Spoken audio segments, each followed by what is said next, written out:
Dust hung in the air like a breath held too long, and Clara Rose Whitfield knew that the wind would not be the only thing bringing trouble to her doorstep that day. For years she had lived alone on the edge of the prairie, her nearest neighbors miles away, her only company the creak of her cabin and the cry of distant coyotes. That solitude was her shield, her choice, until the horizon split with the silhouettes of 7 riders. Massive, proud, and unmistakably Comanche. They rode with the steady confidence of men who had never been turned away. They came asking for shelter, but it wasn't just the winter storm they carried with them. One of them, dark-eyed and silent, seemed to watch her as if he already knew her story and was ready to change it. This was the day Clara's quiet world began to burn. Find out what happens next. Watch the full story and subscribe to BigBites and Brews. The wind came in slow sighs that morning, rattling the loose panes of the old cabin and breathing across the cracks in the chinking as though the winter itself were curious about the life inside. Clara Rose Whitfield woke to that sound, the thin whistle of air through timber, and for a long moment she stayed still beneath the layers of quilts. The fire in the stove had died to embers, and the cold had crept into her bones in the night. She could feel it in the way her joints ached before her eyes even opened. She turned on her side and listened outside. The snow shifted and settled against the cabin walls with a soft, persistent weight, and somewhere in the distance a tree groaned in the wind. She counted the creaks of the rafters, an old habit from nights when storms pressed against the roof so hard she half expected it to cave in. When she finally stirred, it was with the quiet, deliberate movements of someone used to making as little noise as possible, a habit carved into her since Samuel's passing noise attracted attention, and out here, attention came with a cost. The kettle on the stove was empty, and she crossed the room, the floorboards sighing under her weight, filling it from the water bucket, whose handle was so cold it burned her palm. She said nothing aloud, for Clara never spoke to herself in the morning's. Words were like matches, best saved for when they were truly needed. By the time the kettle began to murmur, she caught sight of her reflection in the darkened window, hair tangled and wild, eyes rimmed in red from another night of light sleep, a face older not by years but by winters. She lit a lamp and set it on the table, its glow pushing back the shadows only a little, and sat to mend a tear in her shawl with slow stitches, the thread pulling through the fabric in tiny satisfying tugs. The scrape of boots in snow made her head turn sharply, not the hurried scramble of a deer or the shuffling curiosity of a raccoon, but a steady, deliberate tread. She reached instinctively for the rifle propped by the door, fingers hesitating on the barrel. Samuel had kept it clean and loaded, but since his death she'd only ever moved it to sweep beneath it. The boots drew nearer, and then came the knock, a single, measured rap. Clara's breath came shallow as her mind ran through the possibilities. A neighbor in trouble, a trapper passing through, or worse. And out here, worse often arrived with polite knuckles on wood. She cracked the door just enough to see the figure standing in pale light, snow clinging to his shoulders and melting into dark patches on a worn coat, his wind-burned face sharp, his coal-black eyes unreadable. He stood without shifting, rooted in the frost. "Clara Rose Whitfield?" he asked, his low, steady voice not needing confirmation. There was no one else for miles. She gave a short nod. "Who's asking?" Elias Crow. The name meant nothing to her, the man even less, yet there was something in his posture, not threat, not supplication, that kept her from shutting the door. "I've been walking since before dawn," he said, "looking for work, or at least a place to be out of the wind for a spell." She glanced past him at the white world beyond, the snow unbroken except for his trail, a narrow scar across the drift. "Not much work here," she said. "Didn't figure there would be." She should have sent him on. Strangers were risk, no matter how empty their hands appeared, but the wind pushed at her back, reminding her of the bite in the air, and she stepped aside. He entered without hesitation, though not with the familiarity of someone claiming a space. Every movement measured and careful, as though he understood the unspoken rule of the cabin. Nothing was to be taken for granted. She gestured to the chair.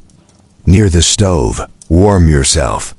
He sat, leaning forward to place his hands near the heat, steam rising from his coat in faint wisps. She poured him a cup of the weak tea she'd been saving. He took it without thanks, but without greed. For a while they said nothing. The quiet between them waited, but not unfriendly, like two animals caught in the same clearing, each deciding if the other meant harm. "You live alone?" he asked finally. "Been that way since Samuel passed." He nodded, a gesture carrying understanding without sympathy. "Sorry for your loss." She didn't respond. Condolences had worn thin.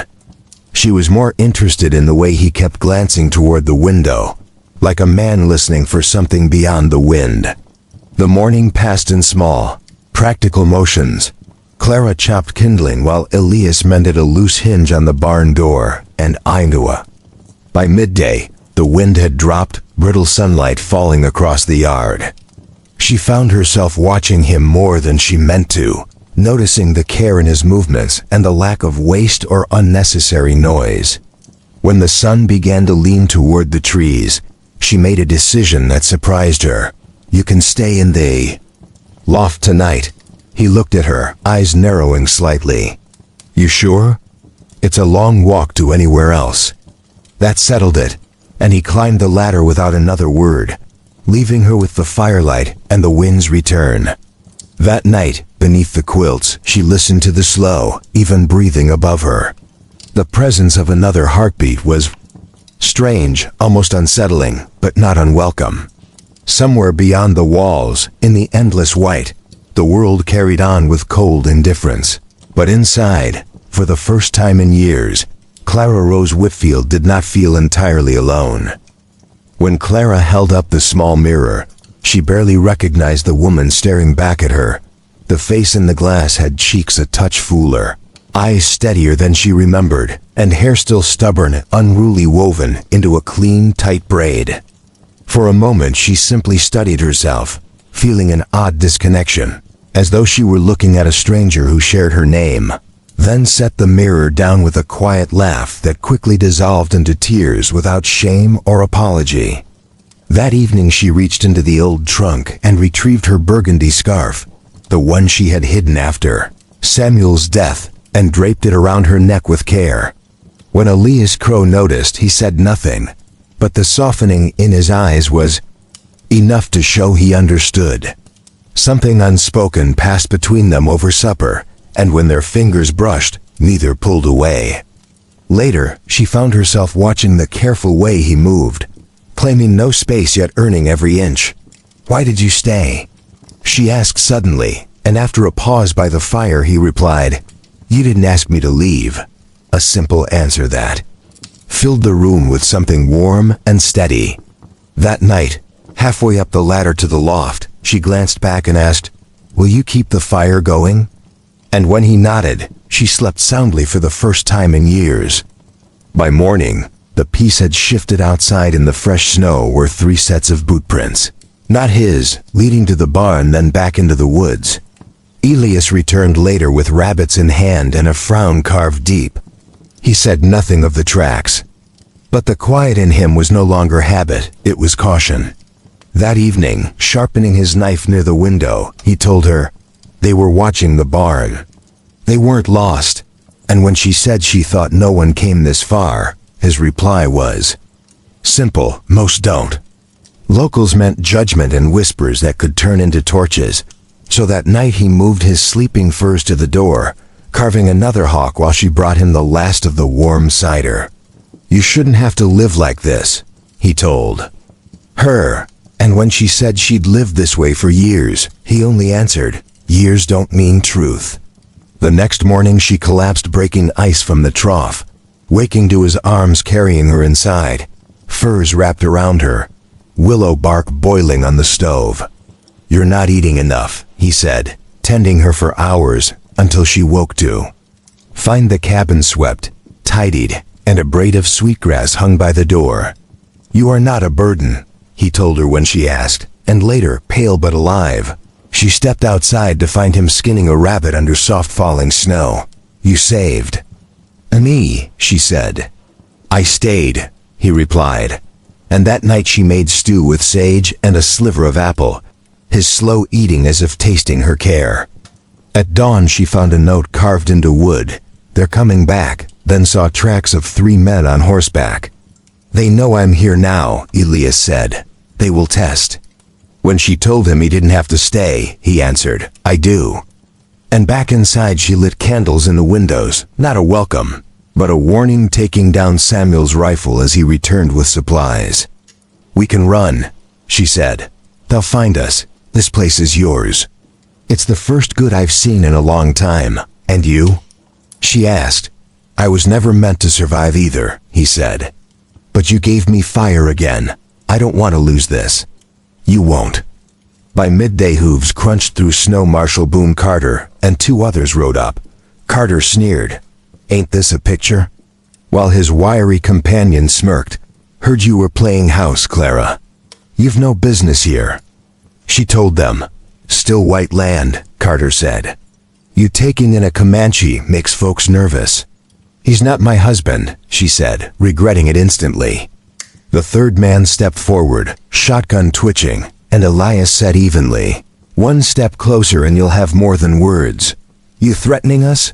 Carter growled. "I'm promising you," Elias replied.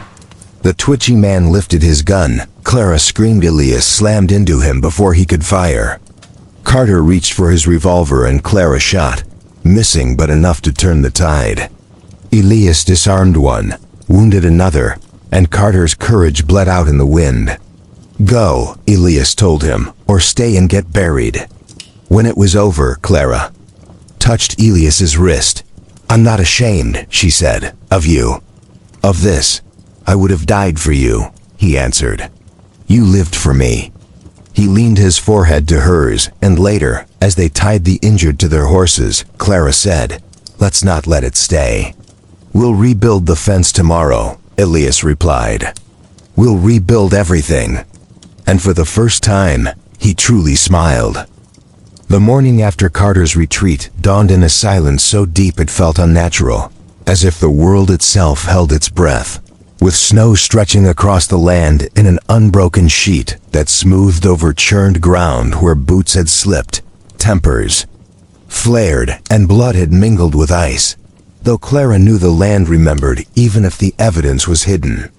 She stepped onto the porch, shawl tight around her shoulders, steam from her tea rising in fragile threads and mingling with her breath, until both vanished into the cold air, standing long enough for the quiet to press against her ears until she could hear her own heartbeat. Elias was already outside, a dark, purposeful shape moving through the white, his steps deliberate and shoulders squared against the wind as he followed the fence line, pausing to scan the tree line with searching, measuring eyes that made Clara's chest ache with an unnamed tension. Inside, the cabin's warmth wrapped her like a quilt stitched from every fire they'd ever built, the blaze roaring and sending a pine-scented glow across worn walls, reminding her of the moment his forehead had rested against hers, a promise, spoken in silence that felt fragile in the morning light.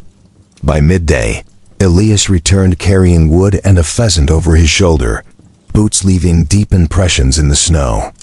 "We'll eat well tonight," he said, voice low but sure, and though Clara nodded, her eyes lingered on the bruise darkening his jaw, which he ignored or chose not to meet. They ate in the soft late afternoon light, their conversation drifting to safe topics, the stew's seasoning, clouds rolling in, wind shifting, but beneath every word lay the quiet knowledge Carter might return, and next time might take something or someone. That night, Elias sat by the door sharpening his knife with slow, deliberate strokes, as Clara woke to see him silhouetted in firelight, eyes fixed on the darkness beyond the glass.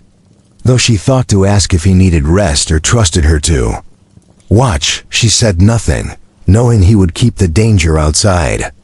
Days settled into a survival rhythm. She mended his coat while he repaired barn hinges.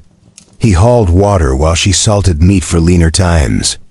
Elias taught her to read tracks. Beyond animals, deer hooves versus human boots, snow compacted by weight and speed, faint crunches beneath wind's howl. One evening, splitting kindling side by side, Clara asked why he'd come so far out, and Elias replied, "Because sometimes you have to reach the edge of the map before you can stop running." She handed him another log without pressing, and the sharp crack of splitting wood filled the quiet. Winter's grip tightened, cold creeping into joints and gnawing at thoughts, but between them grew a quiet, steady presence, not quite trust, but something felt in his movements and glances before stepping outside. During a heavy snowfall that blurred the world into spinning white, Clara first heard faint, uneven crunching outside. Elias rose swiftly, pulling on his coat, warning her to stay inside, but she ignored him, grabbing the rifle and stepping into the storm. Shapes emerged from the swirl, a small hunched figure with bare, raw feet pressing into snow, clothes tattered, hair iced over a boy no older than 12. Clara hurried to him, dropping to her knees despite Elias's reaching hand, wrapping him in blankets and coaxing warm broth into trembling hands. His name was Micah. Between chattering teeth, he told of men who took things that weren't theirs, eyes darting to the window as if shadows might follow. Elias's jaw tightened until she thought she heard his teeth grind. "Carter," he said, the name a stone dropped into still water. The stillness was gone. The time bought with the last confrontation had run out. Carter would return, and now another life hung in the balance.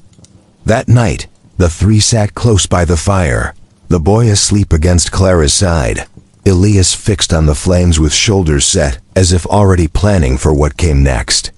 Outside, the snow fell soft and relentless, erasing tracks but not the truth of what was coming. The next morning dawned beneath a brittle sky, pale sunlight filtering through thin clouds that masked a deceptive calm before the storm. Clara was the first to wake, finding the fire burned down to embers, casting a faint orange glow across the cabin's rough walls. Micah curled in blankets near the hearth, twitching with the ghosts of bad dreams, and Elias seated at the table, sharpening his knife with deliberate strokes, eyes distant. They spoke little, words felt too fragile for the weight between them, as Clara brewed coffee, its bitter scent grounding her, and ladled porridge for the boy, whose cautious eyes blinked up slowly while she coaxed broken phrases from him about men in black coats, horses tied outside a cabin, shouting, glass breaking, heavy boots, and how long he'd been walking, to which he only shook his head. Elias listened silently, jaw tightening, before pulling on his coat and stepping outside. Clara waited, knowing he needed space to temper his anger, and when she joined him, she found him at the clearing's edge, boots sunk deep in snow, eyes scanning the tree line, poised like a man awaiting a first move in a game with deadly stakes. "They'll be looking for him," he said flatly. She nodded, aware they'd be found if careless. The day blurred in preparation. Elias hauling firewood stacked higher than the eaves, Clara inventorying stores and mending Micah's torn clothes. With trembling fingers, the boy silently watching as if memorizing every motion. By late afternoon, the wind shifted sharply, carrying a faint scent of smoke, and Elias returned from the cold with snow clinging to his hair. "They're close," he said quietly. That night no one truly slept. Elias sat by the door with rifle across knees, eyes fixed on the dark beyond the window, while Clara tended the hearth and Micah dozed fitfully beside her, every creak and groan outside making her heart leap. Near dawn, horses' muffled crunch in snow grew louder until 3 riders appeared from the swirling white, breath steaming, faces shadowed by wide-brimmed hats. Carter led, posture relaxed but eyes sharp and calculating. Elias opened the door and stepped into the cold. Clara stayed tense, finger resting lightly on the rifle stock. Carter's voice cut the air. "You've got something of mine." Elias stood firm. "The boy's not yours." Carter smiled coldly. Everything out here's mine, if I want it enough. The standoff stretched, brittle as glass ready to shatter, snowflakes drifting softly between men, yet unable to soften the threat in their eyes. Micah shifted, and Clara felt the world narrow to this frozen moment, knowing with certainty that whatever came next would change everything. And as the wind rose with smoke and snow, she realized the storm had already arrived, and they stood in its heart. Before dawn, the storm broke with hard, fast snow swirling in white curtains that blurred the tree line into shifting gray walls, while the wind screamed through the cabin's gaps, shaking shutters and rattling loose boards in a constant, teeth-rattling howl that seemed to come from all directions. Inside, tension hung thick and heavy, almost tangible like the knife Elias kept on the table, where he stood in the doorway, shadowed against the snow-blind light beyond, rifle in hand, coat collar pulled up and stance rigid as Carter and his men lingered at the clearing's edge, their horses stamping in the cold, breath steaming, voices muffled but predatory, the patience of hunters. Micah clung tightly to Clara's coat, his heartbeat quick and shallow beneath layers, while she forced her own breathing steady and dared not meet the window for fear of Carter's gaze, though Elias glanced at her once with a glint of grim calculation, aware they were boxed in. The hours dragged as Clara kept busy tending the fire until the woodpile shrank alarmingly, heating water for tea and checking packed bags, while Elias paced like a caged animal, peering through shutter cracks. By midday, snow reached Elias's knees outside as he stepped in, boots iced, slamming the door decisively. "They're not moving. Waiting for us to make a mistake," he said. Clara replied steadily, "Then we don't make one." Micah watched silently, shoulders hunched beneath his blanket, stillness unnatural for a boy his age, born of hardship no child should endure. When the wind briefly dropped, Elias stopped pacing and weighed something long before declaring, "We can't wait for nightfall. It'll be worse then." Understanding that darkness would give Carter cover and deepen the cold, making daylight escape the better gamble despite the knot in her stomach at stepping into the white void with Micah. Elias laid gear on the table, ammunition wrapped in oilcloth, bare necessities packed, rope coiled, extra blankets, while Clara added jerky, hard biscuits tucked deep to prevent cold fingers from breaking them too soon, and dried apples, all watched intently by Micah. Outside, the storm thickened, dimming light until the world beyond the windows was a gray churn. Carter's men shifted now and then in the haze but never approached. Elias tightened his pack straps and said, "We leave in 10 minutes, low and final," quickening Clara's pulse as they exchanged silent understanding of the high cost of being caught, the snow muffling footsteps but carrying sound far. One shout from Carter would start the chase. Micah's small hand found Clara's, grounding them both as a spark of resolve flared beneath her fear. The cabin door creaked open, icy storm rushing in as Elias stepped out first. Scanning for movement, Clara following close, pulling Micah near, breath freezing in the air. The cabin behind holding the last trace of warmth for hours or days as they plunged into the white wilderness swallowed whole by the storm. The snow proved deeper than Clara expected. Each step dragged like wet cement, breath hard and fast, cheeks and nose numb within minutes. Elias leading with a pace balancing blood flow and Micah's stamina. Clara gripping the boy's mittened hand tightly as he stumbled in drifts. They angled away from the clearing, using thick pines for cover as wind whipped snow from branches onto their collars. Clara glanced back, seeing no sign of Carter's men, but feeling their pressure and eyes behind her. Time lost meaning in the white expanse, marked only by burning thighs and Micah's harsher breathing, until Elias signaled a stop behind snow-covered boulders where they crouched, listening amid the storm's howl, yet beneath it, silence. No hoofbeats. Elias leaned near her ear, whispering, "We keep moving. The wind's covering our tracks for now." And they pressed on, each step a defiant act against cold and fear. knowing behind them Carter's patience was wearing thin.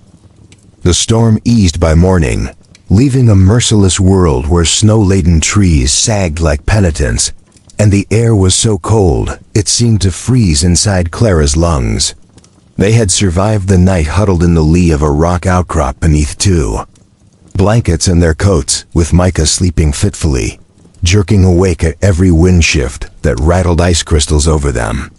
Elias rose before first light, moving silently through frost-hardened snow to scout, his eyes mapping danger as Clara crouched beside Micah, rubbing feeling back into her aching fingers. When he returned, breath sharp in the cold, he warned, "They'll be moving again. Carter won't sit in that storm any longer than he has to." When Clara asked how far behind, he replied grimly, "Too close. We can't leave a trail, not today." The day became a grinding test of will as they walked single file through knee-deep snow, Elias breaking trail, Clara behind clutching Micah's small hand. The boys silent and fixated on Elias's back as if it were the only safe place. By midday, the cold had burrowed deep. Lips cracked and bleeding, they rested briefly against a snow-laden fallen pine, eating tasteless jerky, biscuits, and dried apples for strength. Afternoon flattened the forest into white and gray, disorienting Clara, who trusted only Elias's sure steps as he led them through gullies, across creaking ice, beneath thinning spruce boughs, pausing often to listen. Once, faint hooves reached them, and Elias murmured, "They're spreading out. They want to cut us off before the ridge." They pushed harder then, legs burning, shoulders aching, cold numbing toes, with Elias twice hauling stumbling Micah through deep drifts. As light faded, they found shelter in a collapsed trapper's hut, where Elias built a small smokeless fire behind snow and branch barricades, its faint heat soothing Clara's frozen fingers. Huddled close, Elias said, "Tomorrow we cross the ridge. If we can make it down the far side, we'll lose them." When Clara asked the consequence if they couldn't, silence answered heavier than words. Micah curled against her, exhaustion pulling him under as Clara stared into the tiny fire, thinking of the cabin left behind, Carter's watchful eyes, and the thin line between survival and capture. Outside, snow began falling again, cloaking the world in silence. Through the night, Clara woke often to shifting snow and distant cracking trees, each time finding Elias awake, watching shadows beyond the fire, his face carved by tension. Just before dawn, he whispered, "We move at first light," with the ridge looming ahead like a jagged scar against the sky, the climb punishing, the unknown waiting beyond, and staying meant death or worse. The morning broke with brittle light that sharpened every shadow and made the snow glare like polished steel, the knife-cold air stabbing Clara's lungs with each breath as Elias moved first, a silent shadow cutting a deliberate path toward the ridge while Clara followed. Micah's small hand locked in hers, muscles protesting from the night before, but fear of Carter's pursuit burning away hesitation. After an hour trudging through knee-deep drifts, the climb began steep, uneven swells of black rock glazed with treacherous ice where Clara's boots slipped repeatedly. But Elias caught her arm without breaking stride, and though Micah stumbled, often he refused to be carried, his jaw set stubbornly like his father's. Halfway up, muffled voices carried on the shifting wind, small dark shapes climbing below them, relentless, prompting Elias to urge them onward in urgent tones as the ridge turned into a punishing race over jagged boulders and frozen roots, battling fierce gusts that threatened to hurl them back, lungs burning and thighs screaming, yet neither Clara nor Micah faltered. Reaching the crest, the foreboding valley stretched below, carpeted with dense forest and faint curls of smoke. Elias pointed to a narrow rocky chute promising a faster descent, which proved a battle with gravity as snow slid beneath their boots and ice lurked hidden, forcing Clara to dig in heels and scrape stone for balance until they spilled into a hollow, legs trembling just as stones clattered down above Carter's men closing in. They plunged into the towering pines of the valley forest, swallowed by watchful silence, fresh wolf tracks crossing their path, and the scent of wood smoke sharp on the wind. After hours, failing light revealed a half-buried, sagging cabin, its cold interior warmed only by a small fire coaxed from scraps, chasing shadows back to the corners. Micah collapsed asleep against the wall while Elias crouched beside Clara, whispering that they were not alone and uncertain if the valley's people would help, but certain Carter would arrive by morning. Clara's pulse quickened, and she urged, leaving before first light, but Elias's sharp gaze met hers with resolve.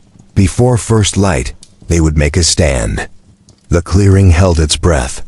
The only sounds the faint creak of the woman's bowstring under tension and the whisper of leather as she adjusted her grip, while behind her a dozen figures formed a half-circle, hemming in the cabin like a living wall. Clara felt Micah press so tightly against her side. She could feel the rapid thump of his heart through their layers of clothing, his small hand clamping onto hers until her knuckles ached, and Elias stood just ahead, rifle angled toward the snow. But ready, his eyes flicking between the woman, her people, and the tree line as though Carter might appear at any heartbeat. Elias's calm voice broke the silence with a strained, "Who are you?" But the woman didn't answer, instead repeating the strange words she'd spoken earlier. Slower and crisp in the frozen air, her gaze locked on Clara, while one of the men muttered urgently in the same language, eyes darting toward the ridgeline. They all sensed someone was coming. Elias shifted forward just enough to place himself between Clara and the arrow aimed at her chest, stating evenly that they were passing through and didn't want trouble. But the woman's expression flickered with recognition and wariness as she accused them of bringing troublemen with guns close by, and raised a gloved hand, sending two of her people silently into the forest while the rest stepped forward in unison, making Clara's breath quicken and Micah tremble beside her. Every instinct screaming to run, though knowing the bow would find her before she could take 2 steps. Then, slowly, the woman exhaled and lowered her bow, though her grip remained firm, commanding that they come with her quickly. Elias hesitated, asking where, and she replied that it would be somewhere Carter couldn't follow without losing men, and after finding no deception in her face, he nodded and said, "Lead." Moving out in a fluid, almost silent column, the woman's people guided them along narrow trails hidden beneath snow-laden boughs, their steps light and deliberate, with Clara noticing the variety of weapons, bows, steel-tipped spears, and battered rifles marked by long yews, as distant shouts and crunching boots behind them sent chills down her spine. The trail dropped steeply into a ravine carved by a frozen stream, the air sharper and colder as they crossed a fallen, ice-slicked log, then climbed to a cluster of nearly invisible cabins nestled in a dense forest pocket where smoke curled from chimneys and armed sentries paced slowly at the perimeter. "This is our home," the woman said. Her bow hung loosely at her side, but her eyes stayed as sharp as a hawk's. "You'll be safe here, if you tell the truth." Elias's tone was even. "And if we don't?" She met his gaze without a flicker. "Then you won't leave the valley." Clara felt the weight of those words settle on her chest.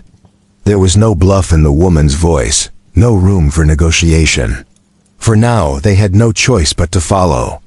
Yet Clara's thoughts churned with a grim certainty. Carter would not give up. If he reached this place, the forest would burn, and these people's sanctuary would become a battleground.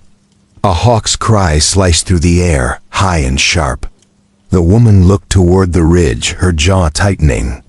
"They're coming," she murmured. For the first time, Clara saw fear in her eyes, and it wasn't for herself. The hawk's cry faded into the wind, but its warning lingered. A taut wire stretched between every heartbeat as Syrah, the woman with the bow, snapped sharp orders in her clipped, lyrical language, sending half her group melting into the woods. Like shadows while the rest formed a living wall around Clara, Elias and Micah, guiding them deeper into the settlement where sturdy, Weather-worn cabins stood against mountain storms, smoke curling from chimneys with scents of pine resin, and roasting meat and almost cruel warmth amid encroaching danger beyond the tree line. Sira led them to the largest structure, its thick log walls and stone base fortified against snow and wind, and inside, sudden heat wrapped them like a smothering blanket, while a roaring fire flickered light across shelves lined with jars, tools, and mended books, flanked by two armed sentries whose eyes never rested. Sira faced Elias with no patience for half-truths, demanding who they were and why Carter hunted them. And though Elias warned it was a long story, she pressed for swift truth, fearing they might not finish, so for an hour they recounted their desperate flight from ambush and freezing nights, Clara filling in the gaps about Micah's courage and the relentless pursuit. When they finished, Sira's heavy silence gave way to a warning Carter would come for them here and would not care. Who died, to which Elias vowed to fight alongside them, earning a faint, humorless smile as she declared they did not fight for strangers. Before he could reply, a sharp knock brought a young scout inside, breathless with news that Carter's men were less than a mile away, prompting Sira to command immediate action, urging them to prove their loyalty by building a barricade before nightfall. And so the next hours blurred with labor as men and women hauled logs, shoveled snow, and dug trenches while Clara's arms burned carrying saplings for sharpened stakes, and Micah, small but determined, fetched tools with wide, fearless eyes. By dusk, the valley's edge bristled with defenses. Fires lit at strategic points, casting dancing shadows, as Sira moved through the work like a relentless battlefield commander, directing, never slowing. When night finally fell, stillness settled over the camp. The pop of burning wood and the sigh of the wind through pines were the only sounds. Clara sat with Micah beside a barricade, her muscles trembling from exhaustion. Elias crouched close, his eyes fixed on the blackness beyond the firelight. Out there Carter was coming. There would be no running now, only the waiting, and the fight that was inevitable. The stillness was deceptive, like a glassy pond hiding the slow churn of dark water beneath, as the forest seemed to breathe, its lungs filled with wind pushing through creaking branches, and somewhere within that shifting mass of black and white, something moved. Clara could feel it, like the warning of a coming storm, her skin prickling not from cold, but from unseen eyes watching, while Micah's small fingers locked around hers so tightly her hand went numb, every crackling pop from the fire making him flinch and lean closer, though she dared not promise safety she did not feel. Against the fire's glow, Elias stood dark and steady, shoulders squared, gaze scanning the blackness beyond the barricade, his voice nearly swallowed by the night as he murmured, "He's out there, watching." Nearby, Sira stood framed by firelight, her hair and bow caught in gold and shadow, rigid and predatory, as the defenders murmured low, steady chants in their tongue, all eyes fixed on the trees, never looking away for long. Then, a mournful horn rolled from the ridge, sounding like the mountain's own voice, and Sira's sharp command, "Positions," ignited the camp into practiced motion. Rifles grasped from posts, bows strung with deft fingers, men and women sliding into barricade grooves, as if trained for this moment countless times. Elias moved to the center, bracing his rifle on wooden stakes, glancing back to lock eyes with Clara in a silent warning to stay low and stay alive as she pulled Micah close against the log and snow wall. Just before the forest erupted, the first rifle crack pierced the cold like a spear, followed by another echoing shot as figures cloaked in scarves burst from the tree line, rifles flaring orange bursts while defenders' arrows hissed through the air to meet the onslaught.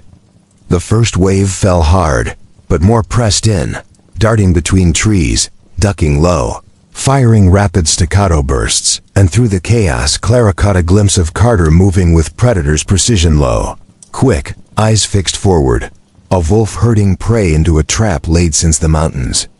The fight dragged on for hours, barricades trembling under bodies and bullets as they were breached twice and shoved back twice, the air thick with smoke and metallic blood scent.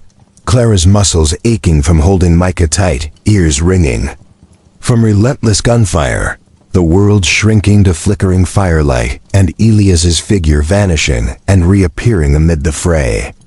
As dawn grayed the eastern sky, the shooting slowed, Carter's men melting back into the tree line, leaving only fallen bodies in the snow. Yet the ridge still pulsed with moving shapes and dim light. Soot-streaked and exhausted, Sierra warned. "They'll be back, stronger. If we stay, we die."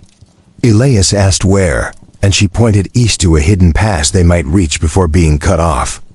Without hesitation, they packed essentials: dried meat, water, ammunition strapped injured to sleds wrapped in furs, accounted every weapon, and slipped into the forest as snow began falling softly, then heavily, muffling their steps. Clara carried Micah through deep drifts, her body burning with effort. Elias covering their rear with steady vigilance, every faint crunch in the dark reminding them they were not alone. The night and snow pressed closer as if the forest itself sought to swallow them whole.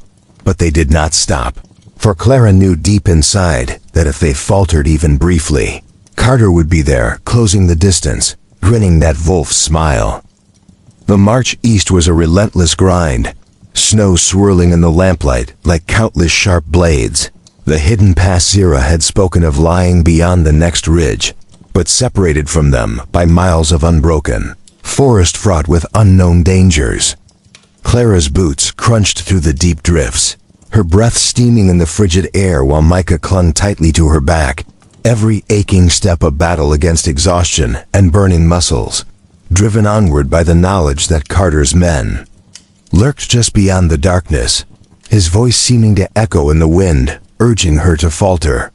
Elias took point beside Sierra, his tall figure moving with calm precision as he scanned shadows and swaying branches, the defenders fanning out protectively around the column, their sharp eyes unwearied despite the long night's fight, their boots crunching softly in a steady rhythm that became the heartbeat of their desperate march. Hours passed with the snow deepening and the wind biting colder, the pale, overcast light turning the forest into a ghostly landscape of white and gray, punctuated once by a lone wolf's howl that tightened the group's formation. Clara's thoughts flickered to the fallen friends left in the snow at the settlement, those Sierra would never bury, and to the quiet grief she glimpsed in the woman's eyes.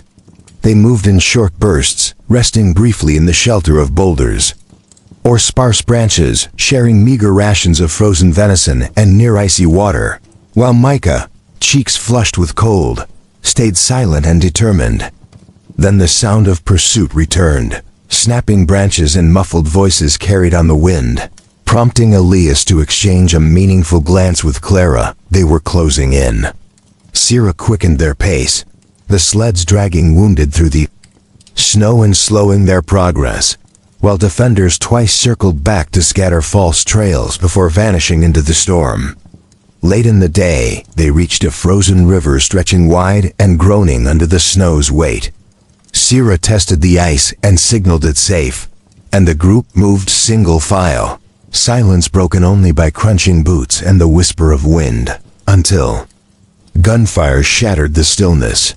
The first shot struck a defender's back, sending him crashing across the ice with a cry that cut like a blade through the cold panic spreading through the column.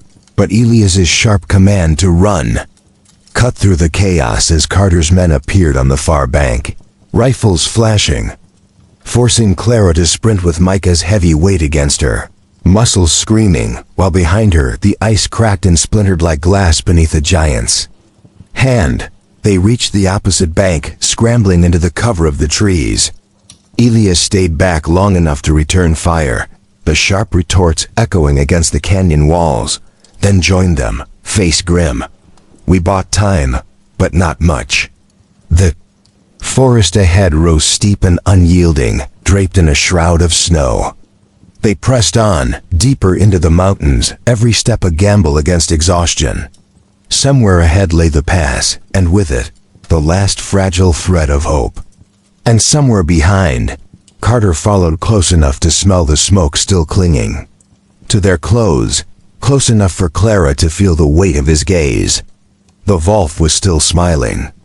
The ascent into the mountains was a slow, grueling battle, each painful step wrenched from the frozen earth as the slope loomed like a wall of white steel, daring them to conquer it. Snowflakes stung Clara's eyes until her lashes frosted her. Cheeks burned raw from the biting wind, every breath seared her lungs, and her legs ached with exhaustion so deep she wondered if the mountain itself was alive, pushing them back. Elias carried Micah close, the boy bundled in furs clutching Elias's coat for safety, each step cautious and sure as Elias scanned for hidden ice, while Sira led them expertly, reading the slopes like a book, noting where wind had carved deceptive drifts and where avalanches had torn the mountain's face. By midday, the sky sagged low and gray, clouds heavy with snow shrinking visibility until they could barely see one another. The muffled crunch of boots and hiss of wind underscored by a tense hum that made Clara's skin crawl. Then, without warning, they reached a narrow ledge carved into the cliffside, wide enough for a single-file passage with a sheer drop to one side and towering stone to the other. The wind tore at their coats and snatched away their words, and suddenly the first gunshot cracked through the world, echoing over stone and snow, and Elias's urgent command to move cut through the storm. Carter's hunters had found them. Sira shoved Clara and Micah into a shallow rock alcove before dropping to one knee beside Elias. Their rifles braced against the cold stone as they fired into the blizzard, slashing defiance at the relentless shapes darting through the snow. Until Carter's low, certain voice warned, "You can't run forever, Clara." Without a word, Sira signaled them forward along a treacherous goat path, barely visible beneath drifting snow, where Clara slipped twice but was caught fiercely each time by Elias. Gasping and trembling, they reached the ridge to find the hidden. Pass a wind-scoured saddle between jagged peaks where the storm briefly eased and the mountain swallowed all sound. And as they began their descent into a timeless valley where snow fell softer and silence deepened, Clara felt the first fragile threads of relief weaving through the group. She turned for one last look. A single figure stood on the ridge. Even at this distance, she knew him, the stillness, the tilt of the head. Carter. He didn't move. The wind carried something to her ears, a faint echo of laughter, or maybe just her own fear-given voice. It didn't matter. She knew the truth. This was not the end. Her arms tightened around Micah. Elias stood beside her, silent, his jaw set. Sira's eyes stayed fixed on the valley ahead. High above, framed against a bruised sky, the wolf was still smiling. The valley was not the sanctuary. It seemed. At first, the valley seduced them with a stillness so deep it swallowed thought, snow blanketing everything and muffling even the crunch of their boots, while jagged mountains loomed like teeth around the basin, sealing them in beneath a sharp, cold air, heavy with ancient watchfulness. Frozen rivers cut silver threads through the floor, and dark pines stood like sentinels burdened by centuries of winter. Days blurred into an uneasy rhythm as the defenders camped by a half-frozen stream, with low fires to conceal their presence. Clara clung to Micah, his small hand never leaving hers, while Elias and Sira patrolled the edges, mapping paths, setting traps, and marking secret signs in the snow, and the others worked quietly, always glancing toward the tree line. Yet the valley never truly rested. Clara first noticed whispers, the crack of ice on windless nights, the creak of still pines, and her dreams grew heavy with strange white landscapes where dark shapes lurked just beyond sight. Signs appeared. A boot print larger than any in camp, a spiral of smoke from the far ridge, a raven shadowing them for days, but never close or gone. Sira muttered about paranoia, but Elias's eyes hardened, his hand never straying far from his weapon.